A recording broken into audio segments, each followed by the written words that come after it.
तो पशु योनि में कौन जाएगा? देखो, जो रात के 11 बजे के बाद 3 बजे के बीच में भोजन करता है, ये निशाचर है। निशा माने रात, चर माने विचरने वाली। रात में खाना, रात में तुमको 8-10 बजे तक भोजन कर लेने का नियम। 11 आखिरी है, 11 के बाद भोजन में बिल्कुल नहीं होना चाहिए। ये रात नहीं है ऐसे कि तुम्हारा जब मना है तब भोजन। 11 से लेकर 3 बजे के बीच में बिल्कुल नहीं।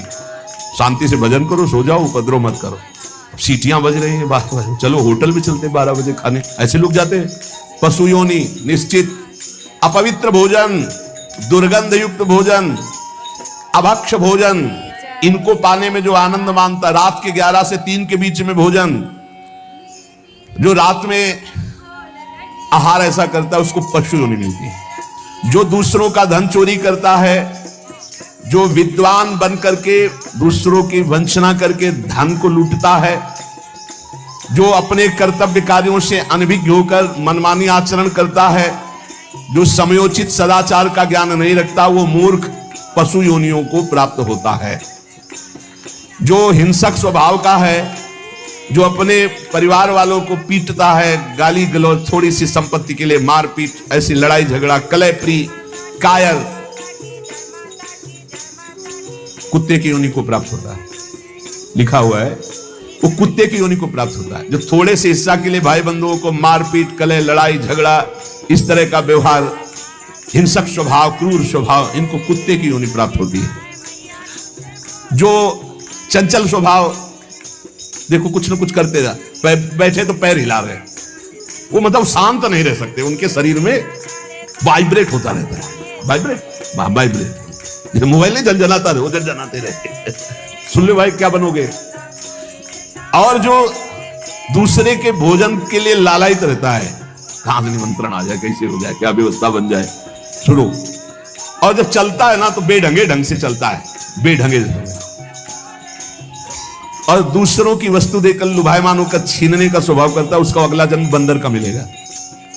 जो वाणी से सदैव कटु बोलता है, कुटुंबियों से द्वेष करता है, लोगों की चुगली खाता है, उसे अगला जन्म सर्प योनि का मिलेगा।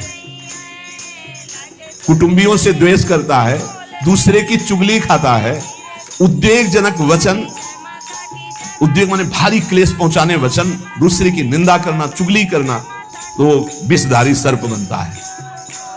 जो शरीर से बलवान दीन जनों के ऊपर आक्रमण करके खूब पिटाई मार करना, माता पिता को मारना, ऐसे गरीब जनों को, दीन जनों को मारना, निर्लज और मांस भक्षण करने वाला, उसको अगले जन्म में क्रूर मांस भक्षी, जैसे हाइना, सिंह, सियार, ऐसी योनियों को दिया जाता है।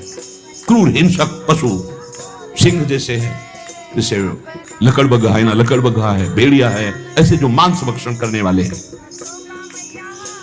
जिनकी आवाज दूसरों को सदैव दुख ही देती है। बोलने का मतलब है दुख ही देना। जो दूसरे को, अब जैसे जा रहे हैं, जंजीर खींचा, वैसे वो गिर गए, उनके अंग भंग हो रहे, वो समझ रहे 30-40 हजार की सोने की चैन खींच ली तो हम ब्रह्मा बन जाएंगे। देखो उनको क्या बनना पड़ेगा। जो दूसरों को भय प्रदान करते हैं, दूसरों की संपत्ति छीन लेते हैं, ऐसे लोग अजगर योनि को प्राप्त होते। भूखे मरो जब कभी अवसर मिल जाए तब। ऐसे ये जो दूरदृष्टि न रख के वर्तमान दृष्टि रख करके केवल भोग के लिए दूसरे के दुख का कारण बनते हैं, केवल उनके चिंतन यही चलता रहे, कहां से क्या खा लूं, कहां से क्या उठा लूं, कहां से क्या, बोले हाथी की योनि को प्राप्त होते हैं, वो पशु हाथी योनि को। इस तरह से 83,99,999 योनियां हैं। जो भजन नहीं करते, भगवत विमुख हैं, उनको सब क्रमशः ये प्राप्त होती है।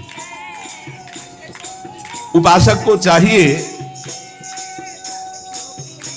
कि कम से कम इतना तो कर ले कि अगला जन्म मनुष्य का हो जाए, फिर भजन करे अगर कोई कमी रह गई हो। अगर आप नाम जप करेंगे और एक बात ध्यान रखेंगे कि दूसरों को दुख ना पहुंचने पावे, तो पक्की बात है भगवान की कृपा से अगर भगवत प्राप्ति नहीं हुई तो दूसरा जन्म होगा मनुष्य का, और बहुत महान भक्तों के बीच में जन्म होगा। जन्म से ही भजन प्रारंभ हो जाएगा, आप यौवन अवस्था प्राप्त होते होते भगवत प्राप्त हो जाएगी, काम हो जाएगा आपका। भजन एक ऐसी वस्तु है जो आपको बचा सकती है। अब इसमें कह रहे हैं कि जैसे आप भजन मार्ग में लगे हुए हो और आपको कोई गाली दे रहा है, आपने पलट के गाली दे दी तो आपका भजन छीन हो जाएगा। इसलिए भजन को बचाने के लिए कह रहे अकार पण्य मपारुष्यम संतोषा सरदधानता। ये ब्रह्म ऋषियों की बातें हैं, बहुत काम की बातें हैं। अनुसूया गुरु पूजा दया भूतेश पैशुनम सद्वीरेश दमः प्रोक्तो ऋषि शांत बुद्धि भी। अकार पण्य माने उदारता। भजन किससे बचेगा? उदार बुद्धि। स्वभाव कह रहे हैं कोमल, कोमल स्वभाव से भजन बचेगा।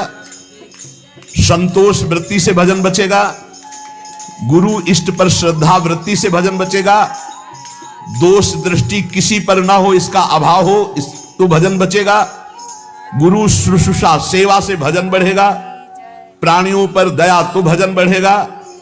किसी की भी चुगली ना करना, संत और ऋषि मुनियों का संग करना, इससे भजन बढ़ता है, पचता है। भजन किससे नष्ट होता है?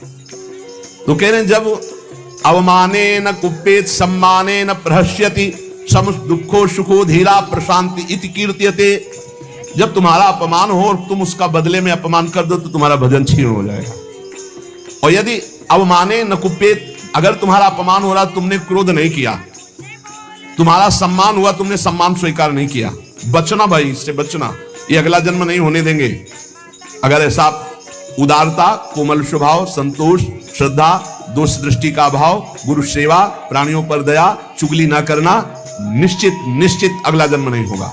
आप अपने भजन को बचाएं। जब कोई आपका अपमान कर रहा हो तो आप उसके बदले में उसका अपमान ना करें।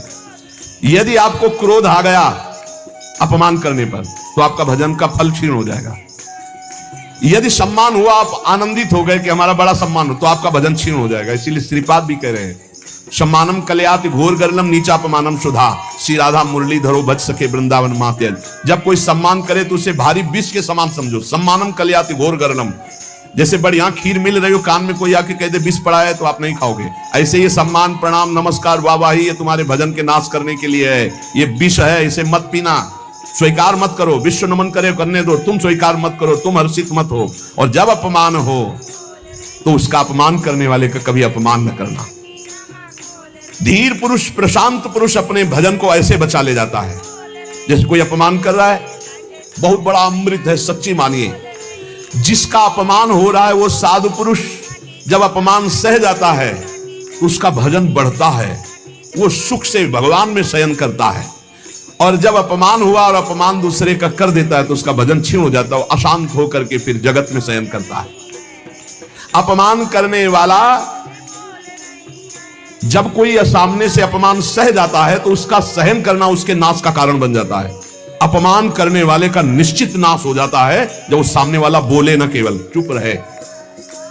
ये बड़ी बात है, पर बहुत कठिन है।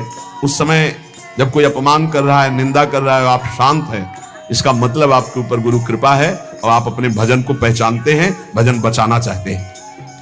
अपमानित होने पर चाहिए कि अपमान करने वाले की ना बुराई सुने ना बुराई करे। जैसे कोई आकर बहुत नीच आदमी आपको गाली दे रहा था, कान में अंगुली डालो, नहीं भाई वो नीच नहीं, भगवान उसके अंदर बैठकर मेरी परीक्षा ले रहे थे, मुझे पुष्ट कर रहे थे, वो नीच कैसे हो सकता है? अपने भजन पर दृष्टि रखे, ना उसकी निंदा करे, ना उसकी निंदा सुने, ना उसका बुरा चाहे। यद्यपि इसमें लिखा हुआ है कि जो अपमान करने वाला है उसका। भाइयों और बहनों, ब्रह्म मुहूर्त का समय यानी प्रातः 4 बजे का समय, यह सबसे पवित्र घड़ी है।